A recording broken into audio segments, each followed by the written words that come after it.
नमस्कार, जय श्री राम। सहिष्णु भगवान प्रभु श्री राम भी थे। भगवान श्री राम भी बहुत सहिष्णु थे, पर जब समुद्र ने अपनी वेग को कम नहीं किया, समुद्र के बार बार विनय करने पर भी समुद्र ने अपने वेग को कम नहीं किया, अपने ज्वार को कम नहीं किया, तो प्रभु श्री राम भी क्रोधाग्नि में आ गए, क्रोधित हो उठे और उन्होंने प्रण लिया कि समुद्र ने अपनी वेग को कम नहीं किया तो मैं इस समुद्र को ही एक बाण में सोख दूंगा। आप सोच सकते हैं कि मैं कहना क्या चाहता हूं। भारत की संस्कृतियों पर लगातार ये हमला, ये कट्टरवाद, ये इस्लामिक आतंकवाद और लगातार हिंदुओं की गला रेत हत्या से ये मन क्रोधाग्नि सा इस प्रकार ही क्रोधित हो उठा है, इस प्रकार क्रोधित हो उठा है, उसका कोई अंदाजा नहीं हो सकता है। आप अंदाजा नहीं लगा सकते हैं। देश के करोड़ों करोड़ युवा इस घटना से, उदयपुर की कन्हैया लाल की घटना से क्रोधित हैं, व्याकुल हैं, सशंकित हैं, भयभीत हैं। इसलिए मैं उन सारे लोगों से आज पूछना चाहता हूं कि जो लोग नुपुर शर्मा के बयान के खिलाफ प्रदर्शन करने सड़क पर उतरे थे, जो लोग नुपुर शर्मा के बयान के खिलाफ प्रदर्शन करने सड़कों पे उतरे थे, क्या वो लोग उदयपुर की हॉरर वाली गला काट, उदयपुर की हॉरर वाली गला काट कट्टरता के खिलाफ वैसे ही सड़क पर प्रदर्शन करने उतरेंगे या फिर मौन रहेंगे?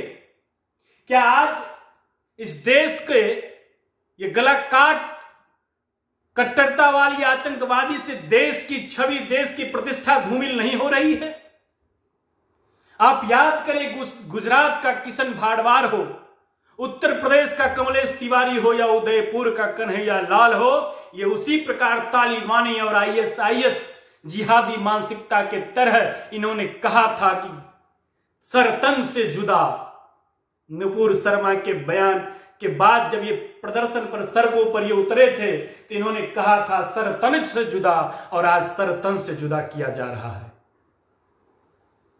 क्या इस देश में इसी प्रकार से चलता रहा तो हम केवल मैं ही सहिष्णु बन के रहूं, मैं ही सिर्फ भाईचारे का पाठ पढ़ूं, और क्या मैं ही सिर्फ भाईचारे के लिए गले लगाऊं, और जब गले लगाऊं तो पता चले कि पीछे से खंजर लग रहा है हमारे हिंदुत्व पर। भारत की आजादी सन 47 में हुई थी, उससे पहले भी भारत का बंटवारा अफगानिस्तान, इंडोनेशिया के रूप में हो चुका था। अफगानिस्तान में आज कितने % हिंदू बचे हैं? पाकिस्तान में आजादी के बाद जितने हिंदू थे, आज कितने हिंदू बचे हैं? जब पूरे विश्व में 50 से ज्यादा इस्लामिक राष्ट्र हो सकता है, जब 50 से ज्यादा क्रिश्चियन राष्ट्र हो सकता है, तो पूरे विश्व में एक हिंदू राष्ट्र भारत क्यों नहीं हो सकता है? मैं ये पूछना चाहता हूं। कभी कमलेश तिवारी हो, कभी ट्विंकल शर्मा हो, कभी चंदन गुप्ता हो, न जाने ऐसे हजारों नाम हैं जो इन कट्टरवाद जिहाद के भेंट चढ़ रहे हैं, और उनकी हत्या निर्मम तरीके से उनकी हत्या हो रही है। सरतन से जुदा खुलकर बोलना और उसे अंजाम देना, एक बयान से सारे इस्लामिक, नुपुर शर्मा के एक बयान से सारे इस्लामिक राष्ट्र ने उसका विरोध किया था। सरकार भी उस पर कार्रवाई की, उसके ऊपर एफआईआर दर्ज, और भारतीय जनता पार्टी ने नुपुर शर्मा को पार्टी से निकाल दिया। आप समझ सकते हैं कि एक बयान, सिर्फ वो बयान उनके किताबों में लिखे हुए बातों को कहना था, और मामला पूरे विश्व में फैला, और इस्लामिक कंट्री ने इसके विरोध में भारत से संबंध खराब करने पर उतर आई थी। क्या आज वो सारे कट्टरपंथी इस्लामिक देश उदयपुर की घटना का विरोध करेंगे? जो मानवता की मिसाल पेश करने वाले लोग हैं और कहते हैं कि मैं मानवता का मिसाल हूं, मैं मानवता की बात करता हूं। आज उदयपुर की घटना पर क्या उनकी मानवता वाली संवेदनाएं जगेगी या वैसे ही बंद रहेगी? इस देश के अंदर लगातार हिंदुओं की हत्या हो रही है और इस देश के सेकुलर नेताओं के शब्द को जब आप देखेंगे तो आपको आश्चर्य होगा।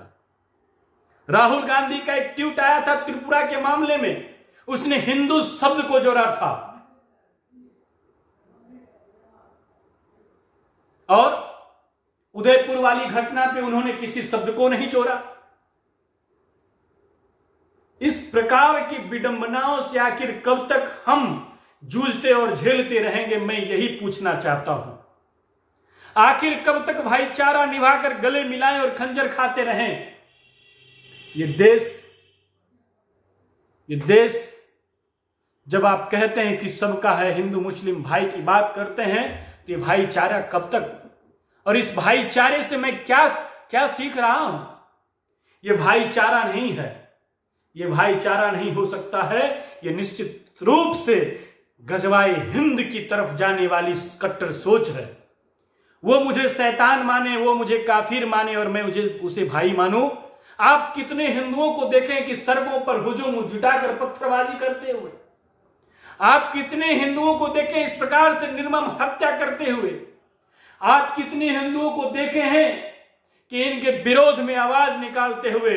अरे कश्मीर में हत्या हो रही थी तो पूरे देश का हिंदुस्तान था। कमलेश तिवारी की हत्या हो गई, पूरे देश का हिंदुस्तान था। किशन भारवार की हत्या हो गई, पूरे देश का हिंदुस्तान था। चंदन गुप्ता की हत्या हो गई, पूरा देश का हिंदुस्तान था। बंधु प्रकाश बंगाल में निर्मम हत्या हो गई, पूरा देश शांत था। ट्विंकल शर्मा की हत्या हो गई, पूरा हिंदुस्तान का हिंदुस्तान था। लेकिन एक नुपुर शर्मा के बयान ने पूरे हिंदुस्तान ही नहीं बल्कि पूरे विश्व में इस प्रकार से भारत के खिलाफ एक षड्यंत्र और एक आंदोलन करने की तैयारी हुई, जिसका आपने उदाहरण भी देखा इस देश में। इस देश की जो समरसता है वो केवल हिंदुओं के मत्थे नहीं हो सकता है। इस देश में जो भाईचारा की पाठ पढ़ाई जाती है वो केवल हिंदुओं के द्वारा नहीं हो सकती है। इसलिए अगर भाईचारे की बात हो तो निश्चित रूप से जो आज के परिस्थिति में उदयपुर की घटना हुई है, मैं वैसे लोगों से बार बार पूछना चाहता हूं, आज वो कहां है सेकुलर गैंग?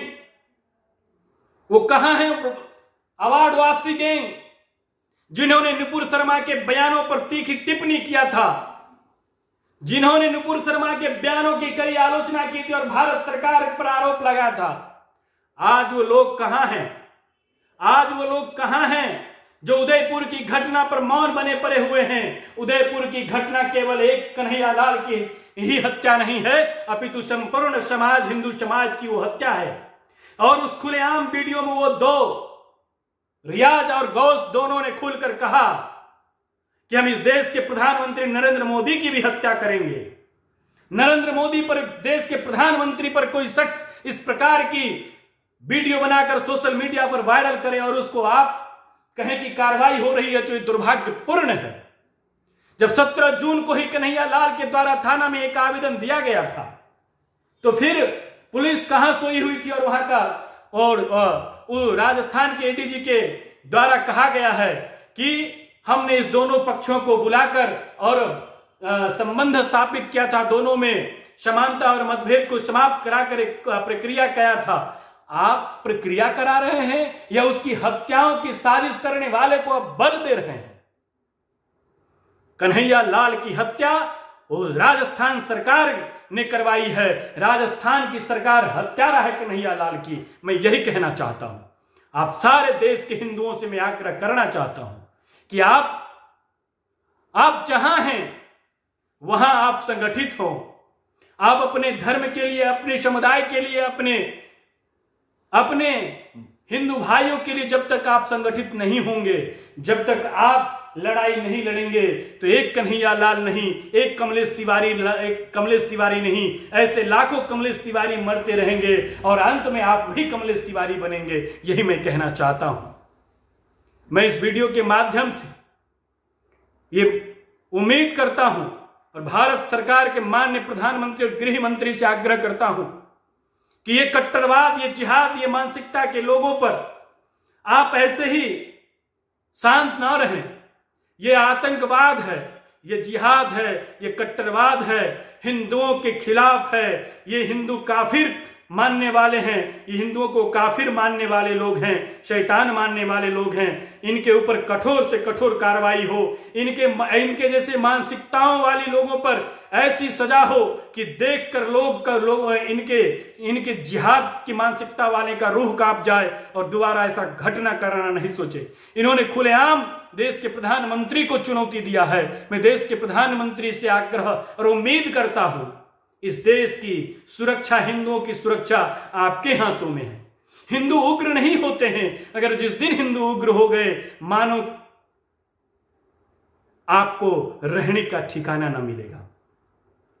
इसलिए मैं आपके इस वीडियो के माध्यम से कहना चाहता हूं और आप सारे हिंदू भाइयों से आग्रह करना चाहता हूं कि कन्हैया लाल जी से अगर जिन किन्हीं लोगों का संपर्क हो, उनके परिवार के किसी जनों का अकाउंट नंबर अगर उपलब्ध हो तो अकाउंट नंबर उपलब्ध कराया जाए और सोशल मीडिया पर उसे साझा किया जाए और हर हिंदू, पूरे देश का हिंदू मात्र एक रुपया उनके अकाउंट में उनके मदद के लिए, उनके परिवार के, उनके बच्चों के मदद के लिए वो उसमें जमा करें और हिंदू होने का एक बहुत बड़ा अपना परिचय दें। यही मैं आग्रह और उम्मीद करता हूं। मैं ज्यादा बोलना नहीं चाहता हूं। आक्रोशित है, मन से कुछ निकल सकता है, मुंह से कुछ अपशब्द निकल सकते हैं और जो ही अपशब्द निकलता है तो इस देश में नुपुर शर्मा जैसी भी हालत हो सकती है। देश में कन्हैया लाल जैसे लोगों की हत्या हो जाए तो लोग शांत हो जाते हैं, लेकिन नुपुर शर्मा जैसे व्यक्तियों के मुंह से अगर उनके लिखे किताबों की बात निकल जाए तो आप पर फतवे जारी हो जाएंगे, आपकी हत्याओं की साजिश रची जाएगी और आपके ऊपर FIR हो जाएंगे। आप कहीं के नहीं रहेंगे। इसलिए ज्यादा मैं कुछ नहीं बोलूंगा, बस इतना ही आग्रह के साथ हर हर महादेव, जय जय श्री राम, वंदे मातरम, भारत माता की जय।